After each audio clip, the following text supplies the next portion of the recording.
বন্ধুরা, আজকে আমি বানাচ্ছি মাছ আর সয়াবিন কিমার চিজ বল। তার জন্য আমি মাছটাকে নুন হলুদ দিয়ে সেদ্ধ করে রেখেছি, আদা পেঁয়াজ রসুন বাটা রেখেছি, সয়াবিন কিমাটাকে সেদ্ধ করে রেখেছি।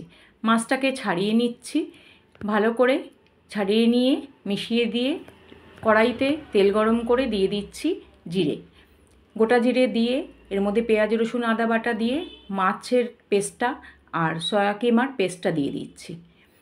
দুটোকে খুব ভালো করে নাড়াচাড়া করছি, গ্যাসটা মিডিয়াম টু লোতে রাখছি।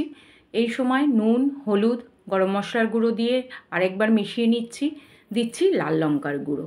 গ্যাসটা মিডিয়াম টু লোতে রেখেই এটাকে ভাজা ভাজা করে নিতে হবে। পুরটা রেডি। এবার জলের মধ্যে নুন দিয়ে পাউরুটিটাকে চুবিয়ে হাতে করে চেপে তুলে নিয়ে তার মধ্যে পুর দিয়ে মাঝখানে একটা চিজ কিউব দিয়ে বলের আকার গড়ে আবার নুন দেওয়া ডিমের মধ্যে গুলিয়ে ভেজে তুললেই তৈরি মাছ আর সয়াবিন কিমার চিজ।